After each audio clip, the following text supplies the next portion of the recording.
খালেদা জিয়ার মৃত্যু বিএনপিতে পরীক্ষিত রাজনৈতিক ছায়ার অবসান মত বিশেষজ্ঞদের। তার আদর্শেই দলকে এগিয়ে নেয়ার তাগিদ। নতুন যারা এখন তাদের সেন্টিমেন্টকে বুঝে শুনে তাদেরকে সাথে নিয়ে এগোতে হবে। সব সংকট কাটিয়ে নতুন বছরে ঘুরে দাঁড়াবে বাংলাদেশ, প্রত্যাশা সাধারণ মানুষের। রাজনীতি আর অর্থনীতির টানাপোড়েন কাটিয়ে মানবিক রাষ্ট্র গড়ার আহ্বান। দেশে যাতে আসলে ফাইনালি স্টেবল হয়, কারণ আমরা যা মনে করছি আসলে দেশ এখন স্টেবল না। সব ধর্মের মানুষ যেন তাদের মতামত প্রকাশ করতে পারে, যেন সবারই একটা ফ্রিডম অফ স্পিচ থাকতে পারে। রাজশাহীতে ট্রাক নিয়ন্ত্রণ হারিয়ে কলারহাটে ঢুকে পড়ে 4 জন নিহত। রাজধানীর মৌচাকে ফ্লাইওভারের উপর মোটরসাইকেল অটোরিকশা সংঘর্ষে 2 জনের প্রাণহানি।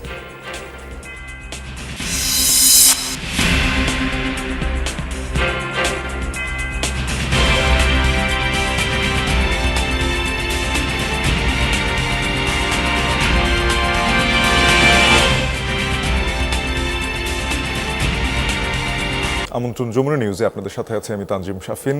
এতক্ষণ শিরোনাম দেখছিলেন। ধ্বংস নয়, প্রতিশোধ নয়, শেষবারের মতো রাজনীতির মঞ্চে এমন অহিংস বার্তাই রেখে গেছেন বেগম খালেদা জিয়া। ক্ষমতা আর কারাবাসের কঠিন পথ পেরিয়েও সংযমের এই উচ্চারণই আজ বিএনপির সামনে খুলে দিয়েছে এক নতুন বাস্তবতা। বিশেষজ্ঞরা বলছেন, এটি শুধু একজন সাবেক প্রধানমন্ত্রীর বিদায় নয়, এটি বিএনপির পরীক্ষিত রাজনৈতিক ছায়ার অবসান। তাই আগামীতে বেগম খালেদা জিয়ার আদর্শকে ধারণ করেই এগিয়ে যাওয়ার তাগিদ দিয়েছেন তারা। আরও জানাচ্ছেন রেদওয়ান আহমেদ। ধ্বংস নয়, প্রতিশোধ নয়, প্রতিহিংসা নয়, ভালোবাসা, শান্তি ও জ্ঞান ভিত্তিক সমাজ গড়ে তুলি। এক লড়াকু রাজনৈতিক জীবনের রীতি। রাষ্ট্র ক্ষমতা, কারাবাস, নিপীড়ন আর অসুস্থতার দীর্ঘ অধ্যায় পেরিয়ে খালেদা জিয়ার বিদায় হলো সর্বজনের সম্মান আর মর্যাদার মধ্য দিয়ে।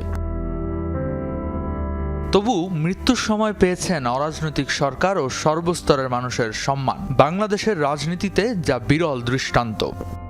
যারা এসছে তারা শুধু যে বিএনপির আইডিওলজি ধারণ করে তা না, তারা এসছে ম্যাডাম খালেদা জিয়ার প্রতি, দেশনেত্রী বেগম খালেদা জিয়ার প্রতি তাদের শ্রদ্ধার মধ্যে দিয়ে, শ্রদ্ধাবোধের মধ্যে দিয়ে। তো এই জানাজাটাকে গণভোট হিসাবে নিলে বিএনপি ভুল করবে। এটা অবশ্যই একটা গণভোট, কিন্তু এটা বিএনপির জন্য নয়, এটা হলো শ্রদ্ধার গণভোট। এবং এই বিএনপির জন্য এটা একটা সোনালী মুহূর্ত নিঃসন্দেহে। 1 সপ্তাহ আগেও আমার মনে হয় না বিএনপির সংগঠকরা ভাবতে পেরেছেন যে তাদের নেতৃত্বের প্রতি এদেশের মানুষের শিকড়ের এত ভালোবাসা বা শ্রদ্ধা আছে। এটা তাদের জন্য হয়তো একটা বিস্ময়, কিন্তু এরকম মুহূর্ত একটা রাজনৈতিক দলের জন্য খুব বিরল ঘটনা। যে সম্মান ও মর্যাদায় তিনি আসীন হয়েছেন তার দীর্ঘমেয়াদী প্রভাব ধরে রাখতে আগামীতে বিএনপিকে জনবান্ধব রাজনীতিতে এগোতে হবে। সেটাই এখন দলটির জন্য বড় চ্যালেঞ্জ বলছেন বিশেষজ্ঞরা। দেশের তরুণ সমাজের প্রত্যাশা কিন্তু বিপুল।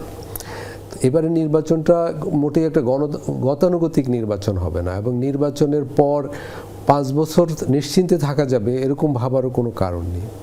প্রত্যাশার বিপুল চাপ বিএনপির উপর থাকবে।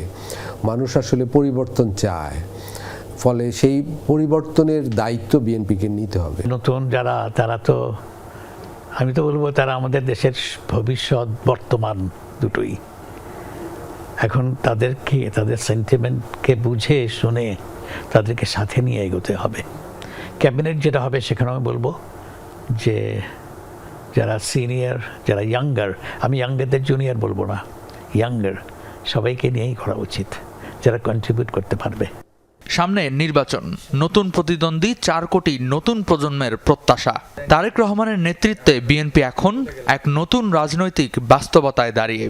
নেতা উনি শুধু নিজ গুণে বলবো না, নেতা উনি বিকজ অফ হিজ মাদার, উনি নেতা because of his father, and because of the charisma that he inherited. তা সেখানে আস্থার জায়গায় আছেন উনি এই মুহূর্তে। আমি বলবো এটাকে ধরে রাখা খুবই চ্যালেঞ্জিং, ভেরি ভেরি চ্যালেঞ্জিং। উনি কখনো প্রতিপক্ষকে ঘৃণা বিদ্বেষের ভাষায়, আক্রমণাত্মক ভাষায় কথা বলেননি। আমি দেখলাম যে ওনার ছেলে তারেক রহমানও ঠিক আক্রমণাত্মক ভাষায় এখন পর্যন্ত কারো বিরুদ্ধে কথা বলেননি, বা ওনাদের পরিবারের উপর যে জুলুম হয়েছে সেটার জন্য এখন পর্যন্ত উনি কাউকে আক্রমণ করেননি বা দোষারোপ করেননি। ফলে এই বিষয়টা খুব প্রয়োজন আমাদের দেশে, মানে বাংলাদেশের মানুষ আর প্রতিশোধের চক্রে যেতে চায় না।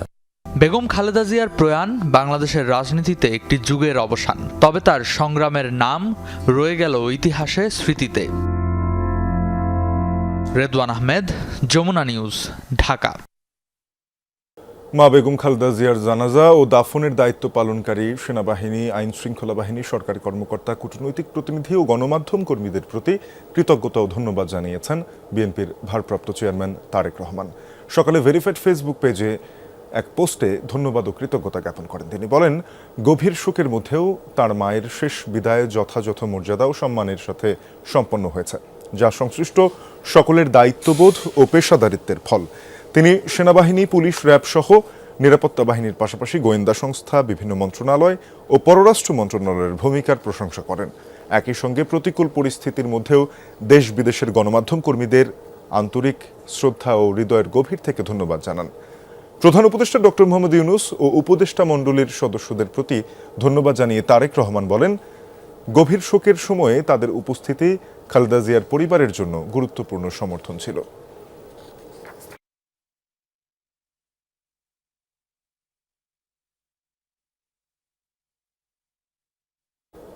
নতুন বছরের প্রথম দিন, নতুন শিক্ষাবর্ষে প্রাক প্রাথমিক থেকে নবম দশম শ্রেণী পর্যন্ত শিক্ষার্থীদের মধ্যে পাঠ্য বই বিতরণ কার্যক্রম চলছে।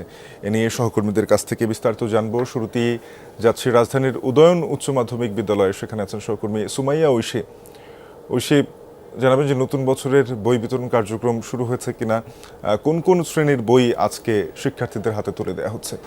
মোটামুটি প্রাক প্রাথমিক থেকে নবম শ্রেণী পর্যন্ত যে শ্রেণী কক্ষগুলো আছে সেখানে কিন্তু বই এর মধ্যে বিতরণ সম্পন্ন হয়েছে, এবং সেখানে যে যতদূর আমরা জানতে পেরেছি যে উচ্চ মাধ্যমিক বা মাধ্যমিক পর্যায়ে যে বইগুলো আছে সেখানে বেশ কিছুটা ঘাটতি আছে। যেমনটি বছরের শুরু থেকে আমরা বলছিলাম, শুরুতেই বলছিলাম আমরা বছরের যে এই বছরে আসলে মাধ্যমিক পর্যায়ের যেই বইগুলো আছে সেই বইগুলোতে বেশ কিছুটা ঘাটতি আছে। সব শিক্ষার্থীরা এবার বই পাবে না মাধ্যমিক শ্রেণীর। ঠিক সেই চিত্রই কিন্তু আমরা এখানে এসে দেখলাম। সপ্তম এবং অষ্টম শ্রেণীর কোনো বই আসলে এই বিদ্যালয়ে এখনও এসে পৌঁছয়নি। তবে প্রাক প্রাথমিক থেকে পঞ্চম শ্রেণী পর্যন্ত সব শিক্ষার্থী বই পেয়েছে। তারা 6টি করে বই পেয়েছে এবং প্রচণ্ড উচ্ছ্বসিত বাচ্চারা আমরা এসে দেখেছি। আমরা যদি 2-1 বাচ্চার সঙ্গে কথা বলতে চাই, বই কয়টি পেয়েছো, কেমন লাগছে তোমার? খুবই ভালো লাগছে, এবং বই পেয়েছি ক্লাস 4-এর 6টি। তুমি কয়টি বই পেয়েছো, কেমন লাগছে তোমার বই পেয়ে? আমার বই পেয়ে খুব ভালো লাগছে। আমি মোট 6টি বই সব পেয়েছি। বই পেতে খুবই ভালো লেগেছিল, কিন্তু প্রথম বোরিং লাগছিল কারণ বই আসছিল না। শাফিন, শুনছিলেন যে প্রথম যখন বইয়ের কিছুটা ঘাটতি ছিল সেই সময় বাচ্চারা কিন্তু বলছে যে তাদেরও মন কিছুটা খারাপ ছিল, তবে নতুন বই হাতে পেয়ে আসলে সমস্ত মন খারাপ দূর হয়ে গেছে। এখন নতুন বইয়ের গল্পগুলো উল্টে পাল্টে দেখছে শিক্ষার্থীরা। নিশ্চয়ই সেই বইগুলো যাচাই বাছাই হবে। ঢাকার বাইরের খবর জানতে চাই, মাজারুল মান্নান রয়েছেন।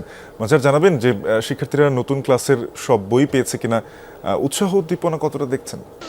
শাফিন, আসলে বই পাওয়ার যে বিষয়টি থাকে, আপনি জানেন যে আপনার বয়সী বা আমাদের বয়সীদের কাছে একটা নস্টালজিয়ার ব্যাপার, অর্থাৎ আমরা খুব ফিরে যাই সেই আমাদের স্কুল জীবনগুলোতে। আমরা রংপুর জেলা স্কুল থেকে সংযুক্ত হয়েছি, এবং এবার আপনি জানেন যে রাষ্ট্রীয় যেহেতু শোক ঘোষণা করা হয়েছে, সে কারণে উৎসব মুখর পরিবেশ, অর্থাৎ আনুষ্ঠানিকভাবে যে বই দেওয়ার যে বিষয়টি ছিল সেটি কিন্তু নেই। তবে ক্লাসে ক্লাসে বই দেওয়া হচ্ছে এবং ক্লাস থেকে বাচ্চারা বই নিয়ে বের হচ্ছেন। আমরা যদি তাদের সেই উৎফুল্ল মুখটা আপনাদেরকে একটুখানি দেখাতে পারি, যে যারা এই মুহূর্তে বই নিয়ে বের হলেন, আমি কিছুক্ষণ তাদের সাথে গল্প করছিলাম, অর্থাৎ তাদের কিন্তু উচ্ছ্বাসের সীমাটা একেবারেই অতিক্রম করে গেছে। অর্থাৎ এই যে নতুন বই পাওয়া, নতুন একটা বইয়ের যে গন্ধের কথা বলি আমরা, সোদা গন্ধ আছে এই বইয়ের মধ্যে, এই বইয়ের মাধ্যমে অর্থাৎ আগামীর যে বিনির্মাণ, আগামীর সমৃদ্ধ একটি বাংলাদেশ বিনির্মাণের যে স্বপ্নের যে একটা গন্ধের কথা কিন্তু এই বাচ্চারা আমাকে বলছিল, যে কেন তারা এটা কি করবে, এই বইটা নিয়ে নতুন কাছে কিভাবে পড়বে, কিভাবে পড়াশোনা করবে।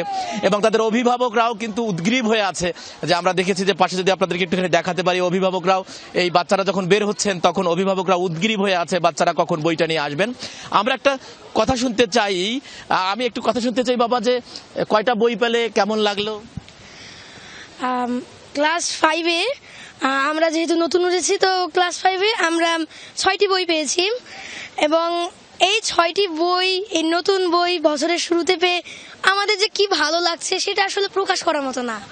এই ছোট্ট বাচ্চা ভাই 5-এ পড়ে, সে যেটা বলছিল যে ভাষায় প্রকাশ করবার মতো কথা নয় যেতে এই বইগুলো পাওয়া। অর্থাৎ আমাদের কাছে যে তথ্য আছে, রংপুর বিভাগে এবার 50 লাখেরও বেশি বই দেওয়া হবে। সেই বই দেওয়ার বিতরণটি, কার্যক্রমটি শুরু হয়েছে। কর্তৃপক্ষের পক্ষ থেকে যেটি আশা করা হয়েছে যে যথাসময়ের মধ্যেই এই বইগুলো বিতরণ করা হবে। তবে অনেক, আমরা যখন নবম শ্রেণীর সাথে কথা বলছিলাম, তারা একটি বই পায়নি, এ ধরনের কথাও কিন্তু আমাদের কাছে বলেছেন। শাফিন, কি চমৎকার, ক্ষুদে শিক্ষার্থীদের, মেধাবী শিক্ষার্থীদের হাতে গেছে নতুন বই। মাজালুল মান্নান, আপনাকে ধন্যবাদ। সব সংকট কাটিয়ে নতুন বছরে ঘুরে দাঁড়াবে বাংলাদেশ, এমন প্রত্যাশা সাধারণ মানুষের। তারা বলছেন, ভোটের এই বছর পথ দেখাবে স্থিতিশীল মানবিক পথ চলার। সেই সাথে গণঅভ্যুত্থানের পরও 2025 সালে যা হয়েছে তা নিয়ে রয়েছে হতাশা। রাজনীতির পাশাপাশি অর্থনীতির টানাপোড়েন কাটবে, অস্থিরতাও কমবে বলে বিশ্বাস করতে চান বিভিন্ন শ্রেণী পেশার মানুষ। গণমানুষের নতুন বছরের প্রত্যাশার কথা জানাবেন মাহফুজ মিশু, ক্যামেরায় তানভীর মোর্শেদ। 5 আগস্ট 2024, জুলাই অভ্যুত্থানের পর আকাশ সমান পরিবর্তনের স্বপ্ন। সেই ইতিবাচক আশা নিয়ে 2025 শুরু হলেও তা কতটা মিটেছে বড় প্রশ্ন বছর শেষে। বিশেষ করে রাজনীতির নামে হানাহানি, আইন শৃঙ্খলা পরিস্থিতি, একটা অংশের আইন নিজ হাতে তুলে নেওয়ার প্রবণতা বছর জুড়েই ছিল চোখে পড়ার মতো। ফলে ইতিবাচক বহু কিছু ছাপিয়ে এসব ঘটনা দাগ ফেলেছে জনমনে। সিকিউরিটি আমাদের একান্ত প্রয়োজন ভাই, আমাদের সিকিউরিটির খুব অভাব। মারামারি, দরাদরি, রাস্তায় কেজ হয়ে। এখনো যখন আমি কোনো পোস্ট দিই, এই মোরাল পুলিশিং এর ব্যাপারটা থাকে, তো এটা একটা ভয়ের ব্যাপার। আমি কখন টার্গেট হব আমি নিজেও জানি না। টাকা পাচার, চাঁদাবাজি দৃশ্যমান না হলেও ব্যবসা বাণিজ্যে গতি আসেনি গেল এক বছরে, বরং ছিল নানা চ্যালেঞ্জ।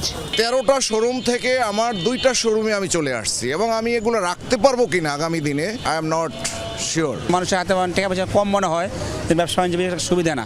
ভোট গ্রহণ হবে 2026 সালের ফেব্রুয়ারি মাসের 12 তারিখ, রোজ বৃহস্পতিবার। নতুন বছর, ভোটের বছর।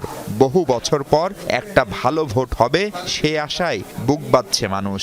প্রত্যাশা একটাই, নির্বাচনের পর স্বাভাবিক হবে সবকিছু, গতি আসবে জীবনে, অর্থনীতিতেও, বন্ধ হবে সব ধরনের অস্থিরতাও।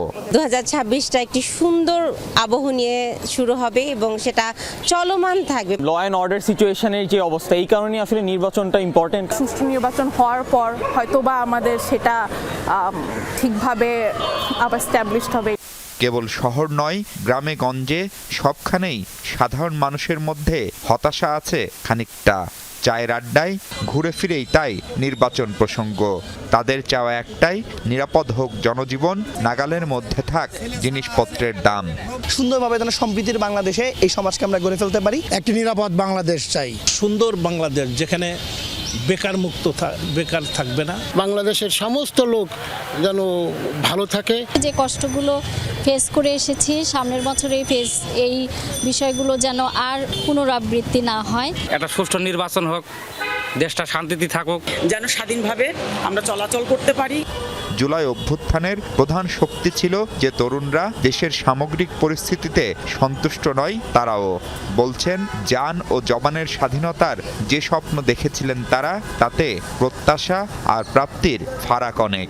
তবুও বিশ্বাস, এবছর পাল্টে যাবে অনেক কিছু, এগিয়ে যাবে প্রিয় মাতৃভূমি। দেশে যাতে আসলে ফাইনালি স্টেবল হয়, কারণ আমরা যা মনে করছি আসলে দেশ এখন স্টেবল না। সব ধর্মের মানুষ যেন তাদের মতামত প্রকাশ করতে পারে, যেন সবারই একটা ফ্রিডম অফ স্পিচ থাকতে পারে, কাজ কাম করে খায়া ফ্যামিলি লিয়া শান্তি মতন দিনকাল কাটে যাইতে পারি। চাওয়া একটাই, সব শঙ্কা পেরিয়ে মানবিক রাষ্ট্র হবে বাংলাদেশ, আর তার সূচনা এই 2026 সালেই। প্রতি বছর নতুন করে আশায় বুক বাঁধে মানুষ, ভাবে আসছে বছরটি তার আগের চেয়ে ভালো যাবে, ঘুচে যাবে সব জঞ্জাল, দিনগুলো হবে স্বপ্নের এবং সম্ভাবনাময়। সেই প্রত্যাশা পূরণ হয়নি এত বছরেও। এবছর আবার নতুন করে এই প্রজন্ম স্বপ্ন দেখছে আসছে দিনের নীতি নির্ধারক যারা হবেন তারা তাদের সেই সব সামান্য চাওয়া পাওয়াগুলোকে গুরুত্ব দিবেন সর্বোচ্চভাবে। সেই প্রত্যাশায় সবাইকে শুভ নববর্ষ। মাহফুজ মিশু, যমুনা নিউজ, ঢাকা। গতকালই সম্পন্ন হয়েছে বিএনপি চেয়ারপারসন বেগম খালেদা জিয়ার দাফন। আমরা রাজধানীর জিয়া উদ্যান থেকে বর্তমান অবস্থা একটু জেনে নিতে চাই। সহকর্মী রিয়াজ রায়হান রয়েছেন সেখানে। রিয়াজ, গতকালই শ্রদ্ধা ভালোবাসায় দাফন করা হলো খালেদা জিয়াকে। আজ কেমন দেখছেন জিয়া উদ্যানের পরিস্থিতি? সাধারণ মানুষের প্রবেশ কি আজকে উন্মুক্ত করা হয়েছে? শাফিন, আমরা এসেছিলাম সকাল থেকে। মূলত এই যে রাস্তাটি রয়েছে, যে ক্রিসেন্ট লেকের যে রাস্তাটি রয়েছে, সেই রাস্তাটি বন্ধ ছিল। কিছুক্ষণ আগে সেই রাস্তাটি বন্ধ থেকে খুলে দেওয়া হয়েছে, যেহেতু এটি সর্বসাধারণের চলাচলের রাস্তা। সেটি খুলে দিয়ে মূলত একেবারেই জিয়া উদ্যানের প্রবেশের যে গেটটি রয়েছে বা ব্রিজটি রয়েছে, সেই ব্রিজের সামনেই ব্যারিকেড দেওয়া হয়েছে। সেখান থেকে একেবারেই গুরুত্বপূর্ণ ব্যক্তি ছাড়া কাউকে প্রবেশ করতে দেওয়া হচ্ছে না। যে আপনি যদি এখন ঠিক মাজারটি দেখতে পান, সেখানেও সেনাবাহিনী, বিজিবি, পুলিশ সহ আইনশৃঙ্খলা সদস্যরা রয়েছেন। এবং কিছুক্ষণ আগে বিএনপির নেতা, সাবেক স্বরাষ্ট্রমন্ত্রী, প্রতিমন্ত্রী লুৎফুজ্জামান বাবর তিনি প্রবেশ করেছেন এবং বেশ কিছু আলেম প্রবেশ করেছেন যারা কোরআন তেলাওয়াতের জন্য গিয়েছেন মূলত। আর সেটা এছাড়া দেশের বিভিন্ন প্রান্ত থেকে এসেছেন শখানেক নেতাকর্মী এখানে আছেন বলতে পারি। যদি একটু দেখানোর চেষ্টা করি, এখানে শখানেক নেতাকর্মী তারা সকাল থেকে এসেছেন এবং দু একজন কেন্দ্রীয় নেতাও এসেছিলেন। তারা যেটি বলছেন যে মূলত যেহেতু আসলে ভিতরে মাজারটি এখনও পরিপূর্ণভাবে শেষ করা হয়নি বা কিছু কাঁচা রয়েছে, সেটির কারণে কিছুটা সময় লাগবে। হয়তো শনিবার নাগাদ সর্বসাধারণের জন্য উন্মুক্ত করে দেওয়া হতে পারে। তবে নেতাকর্মীরা আসছেন, তারা তাদের নেত্রী এবং দেশের আপসহীন নেত্রী, তিনবারের প্রধানমন্ত্রী বেগম খালেদা জিয়াকে শ্রদ্ধা জানাতেই তারা এসেছেন এবং দূর দূরান্ত থেকে। এবং তারা বলছেন যে নেত্রীর রেখে যাওয়া যে আদর্শ বা তার যে দৃঢ়চেতা চিন্তাভাবনা, সেটি নিয়ে আগামী দিনের রাজনীতি সহ দেশের কাজে তারা নিয়োজিত থাকতে চান। শাফিন। রিয়াজ, আপনাকে ধন্যবাদ। মসজিদ ভিত্তিক শিশু গণশিক্ষা কার্যক্রমের বই বিতরণ কার্যক্রম উদ্বোধন করেছেন ধর্ম উপদেষ্টা ডক্টর আফম খালিদ হোসেন। সকালে রাজধানীর আগারগাঁওয়ে ইসলামিক ফাউন্ডেশনের এক অনুষ্ঠানে কার্যক্রমের উদ্বোধন করেন তিনি। প্রধান অতিথির বক্তব্যে উপদেষ্টা বলেন, ইসলামী শিক্ষা প্রসারে সর্বোচ্চ গুরুত্ব দিয়ে কাজ করছে সরকার। বিশ্ববিদ্যালয় পর্যায়ে কোরআনের তালিমের ব্যবস্থা করা হবে বলেও জানান তিনি। খালিদ হোসেন বলেন, অন্তর্বর্তী সরকার একটি সুষ্ঠু নির্বাচন আয়োজনের প্রস্তুতি নিচ্ছে। দায়িত্বে থাকা সময়টুকু সততার সাথে কাজ করে যাওয়ার অঙ্গীকার করেন ধর্ম উপদেষ্টা। আরও জানান, ইমাম, আলেম ও বিশ্ববিদ্যালয়ের মেধাবী ছাত্রদের স্কলারশিপ দেবে সরকার। বিশ্বের বড় বড় বিশ্ববিদ্যালয়ে পড়তে সব রকমের সহায়তা দেওয়া হবে। অনুষ্ঠানে উপস্থিত ছিলেন প্রধান উপদেষ্টার দুই বিশেষ সহকারী অধ্যাপক আলী রিয়াজ ও মনির হায়দার।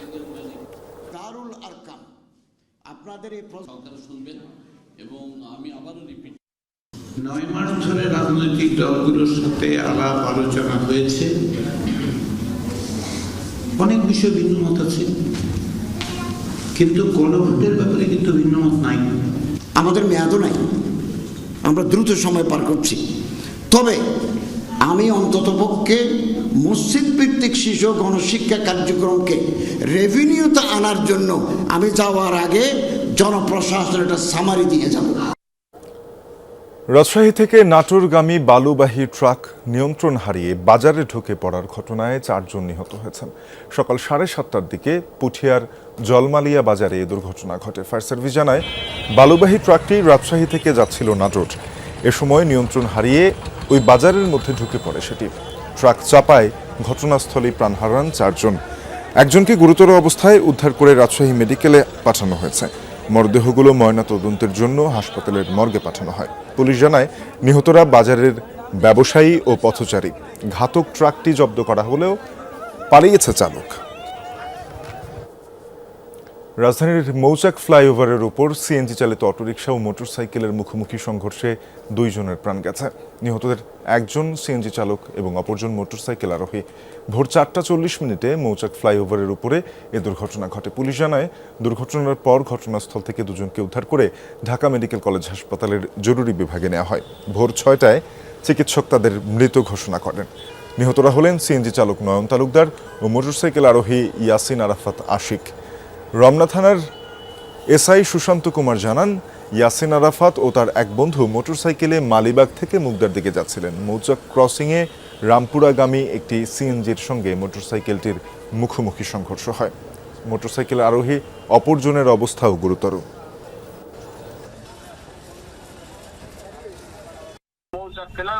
আপনার ওই সিএনজি এবং মোটরসাইকেলের সংঘর্ষ, 2 জন মারা গেছে। ক্যালেন্ডারের পাতা থেকে বিদায় নিল আরও একটি বছর। দেশে দেশে চলছে বর্ষবরণের জমকালো আয়োজন। সবার আগে নতুন বছরকে বরণ করে নিউজিল্যান্ড। এরপর 2026 সালের আগমন হয় অস্ট্রেলিয়ায়। সিডনি সহ অস্ট্রেলিয়ার সব বড় শহরেই নববর্ষ উপলক্ষে ছিল নজরকাড়া আয়োজন। এশিয়ার চীন, দক্ষিণ কোরিয়া, থাইল্যান্ড সহ বহু দেশ এরই মধ্যে আতশবাজির ঝলকানিতে নতুন বছরকে বরণ করেছে। বর্ষবরণে পিছিয়ে নেই মধ্যপ্রাচ্যের আরব দেশগুলো। ব্রিটেন, ফ্রান্স সহ ইউরোপ জুড়েই চলছে বর্ণিল উৎসব। নববর্ষ উদযাপনে আতশবাজিতে রঙিন হয়ে ওঠে ইউরোপের আকাশ। বর্ণিল আলোর মনোমুগ্ধকর ঝলকানি ছিল ফ্রান্সের রাজধানী প্যারিসে, যা উপভোগ করেন হাজার হাজার মানুষ। বিগ বেনে ঘড়ির কাঁটা 12টা ছুতেই উল্লাসে মাতেন ব্রিটিশরা। 2026 সাল বরণে চোখ ধাঁধানো আয়োজন ছিল লন্ডনে। আতশবাজির ঝলকানিতে বর্ণিল হয়ে ওঠে স্কটল্যান্ডের আকাশও। 2026 সাল বরণে জমকালো আয়োজন ছিল গ্রিসেও। এর আগে ভৌগোলিক কারণে ঘড়ির কাঁটা সবার আগে 12টা স্পর্শ করে নিউজিল্যান্ডে। নতুন বছরকে বরণ করে নিতে আতশবাজির বর্ণিল আলোয় ছেয়ে যায় অকল্যান্ডের আকাশ। এরপর 2026 সালকে স্বাগত জানাতে আতশবাজিতে মেতে ওঠে সিডনি হারবার। উৎসবের মধ্যেও বন্ডি সমুদ্র সৈকতে সন্ত্রাসী হামলায় নিহতদের স্মরণে পালন করা হয় 1 মিনিট নীরবতা। অস্ট্রেলিয়ার অন্যান্য শহরেও চলে নববর্ষের আয়োজন। আয়োজনের কমতি নেই অন্যান্য দেশেও। ঐতিহ্যবাহী সাংস্কৃতিক আয়োজনের পাশাপাশি মনোমুগ্ধকর আতশবাজিতে 2026 সালকে বরণ করেছে চীন। 33 বার ঐতিহ্যবাহী ঘণ্টা বাজিয়ে নতুন বছরকে স্বাগত জানিয়েছে দক্ষিণ কোরিয়া। বর্ষবরণে নানা আয়োজন ছিল থাইল্যান্ডেও। নতুন বছর বরণে তাইওয়ানের 101 তলা তাইপেই টাওয়ারে ছিল আতশবাজির মনোমুগ্ধকর আয়োজন।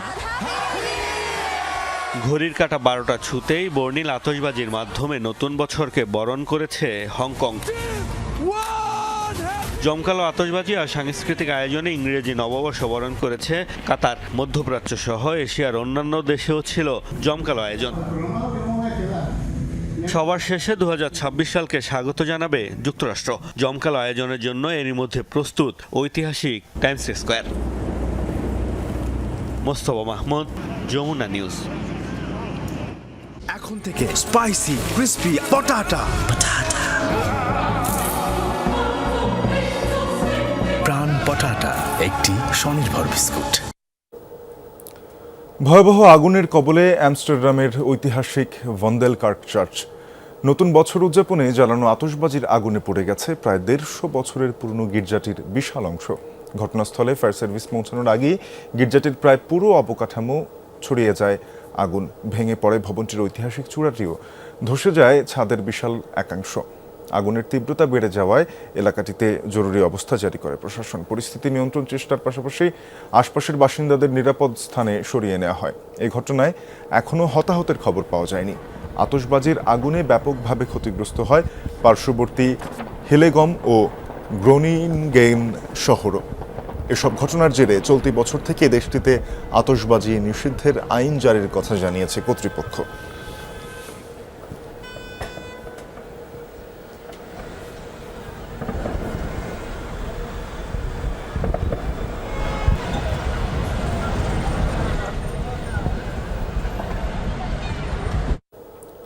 আন্তর্জাতিক জলসীমায় আবারও বেশ কয়েকটি নৌযানে হামলা চালিয়েছে যুক্তরাষ্ট্র।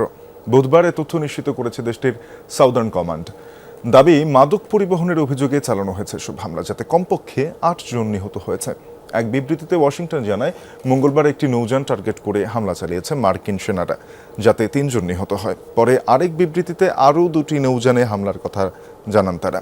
এই হামলায় প্রাণ গেছে 5 জনের, তবে কোথায় সব হামলা চালানো হয়েছে তা নিশ্চিত করেনি দেশটি। গত সেপ্টেম্বর থেকে এখন পর্যন্ত ক্যারিবিয়ান সাগর ও প্রশান্ত মহাসাগরে মার্কিন হামলায় প্রাণ গেছে কমপক্ষে 115 জনের।